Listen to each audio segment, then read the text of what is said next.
Just curious though, does this closet have a mirror? The closet? No. Okay. No, they didn't. Yeah.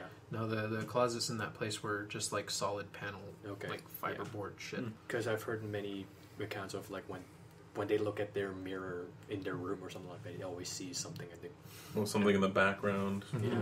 Yeah, so I imagine, especially if you're in the middle of a sleep paralysis, looking in a mirror is probably the last thing you want to do. It's like the whole lucid dreaming thing where like you're told to not look in the mirror when you're lucid dreaming because it's because of the two sides of the brain, right? Yeah. Because the imaging, I think, is from the right side or the left side, and it just conflicts with where your brain centers are. Oh. And then, of course, it's like reading if you're in a lucid dream. Yeah, you can't. You can't. Really? You can't read during a lucid dream? Yeah, because it's... If you look at something, your brain will tell you what it says, but if you concentrate on the letters, you can't see anything. Yeah.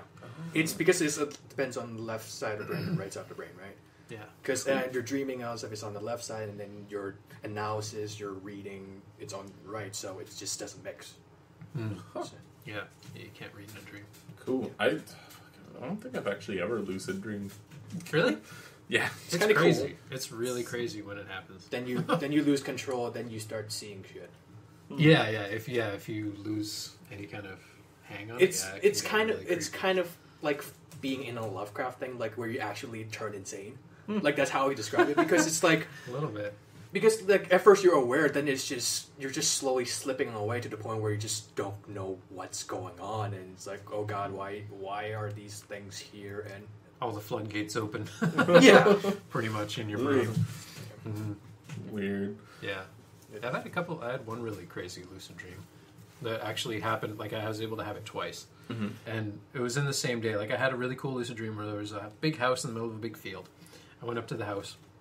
And there was a bunch of people in there and stuff, and it was a house party.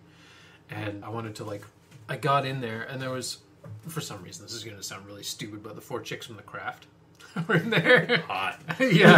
And I was, talking to them and stuff. I was like, yeah, cool, you guys meet. And then I woke up. But it was really, really lucid. And I was like, oh, man, I was, so there, and I was talking to them and stuff. Farouz Bach was there, and I was getting all flustered.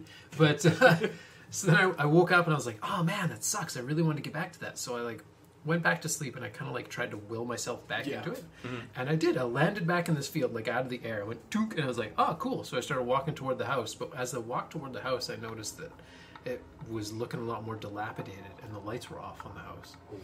And as soon as I got close to it, there was this big bay window thing.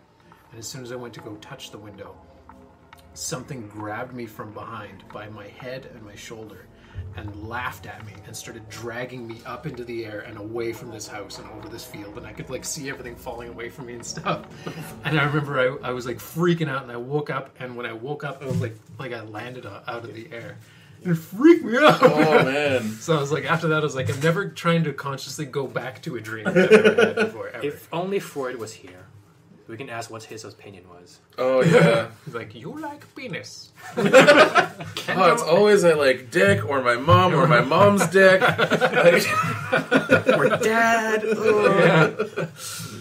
Shadow people. Yeah, shadow people. Yeah, sorry. Shadow people.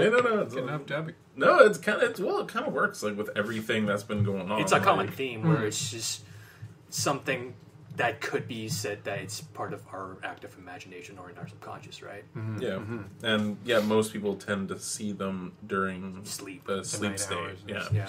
So, or during hours where the consciousness is not as strong as usual.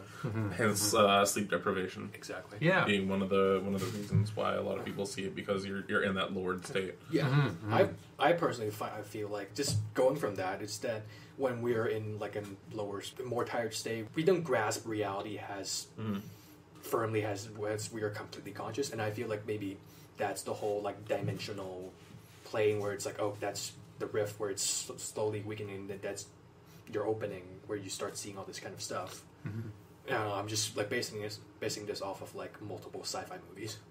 Okay, yeah. So you're in this state where you're a bit more open to seeing certain it's kind things. of the whole ghost and when you're a kid thing, right? Oh yeah, that's right.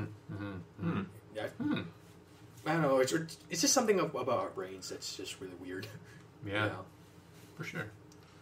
Cool. I guess when you're in a more loosey-goosey, sleepy state, you tend to... Yeah. Well, I guess it's kind of like when you're... I don't know if anyone here has stayed up for more than 72 hours or not. But not a good idea. Yeah, no. Can end very badly for you. Yeah, you become... You start seeing really fucking weird You start seeing things after the first 48. Let's be serious. Yeah. Then it gets a lot more concerning close to the 72. And that's just your brain. Yeah, being like, fuck, you're dumb. Yeah. Go to bed, go to bed.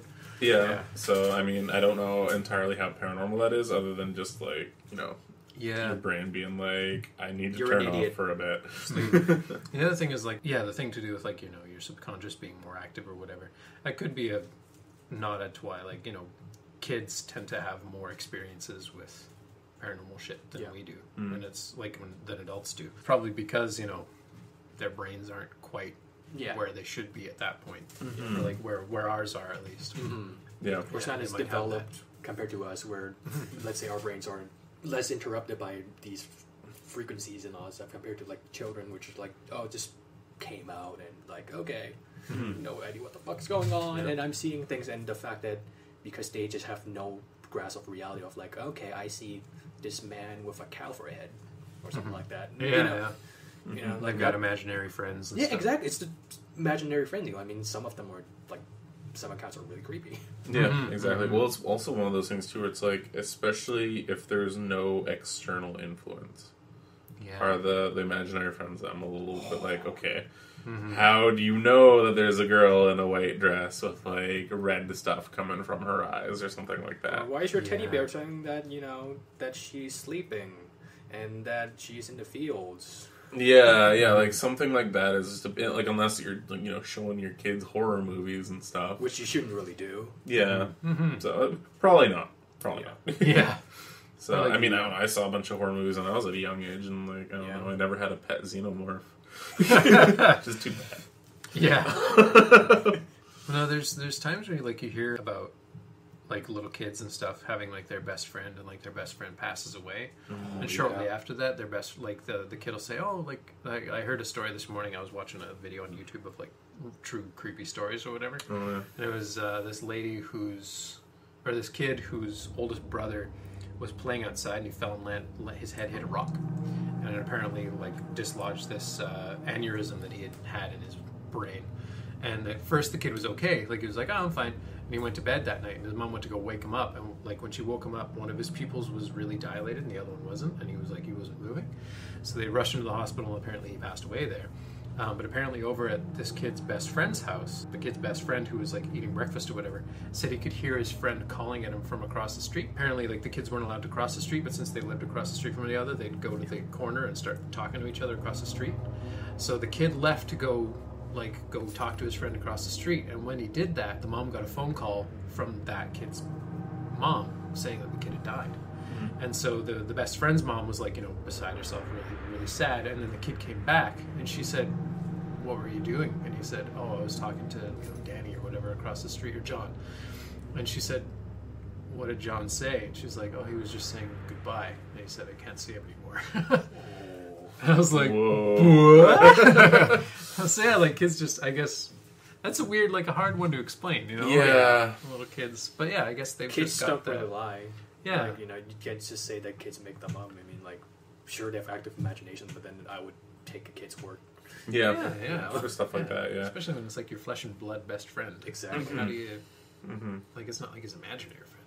Fuck, man, kids are weird. Yeah. Again, like, just as, like, Like, seeing stuff when I was a kid too. It's like it was weird because it's like when I you see something, you're just like, that doesn't look like the way I remember it to be, but I know that that's what that is. So it's just, I don't know. That's another story for another day.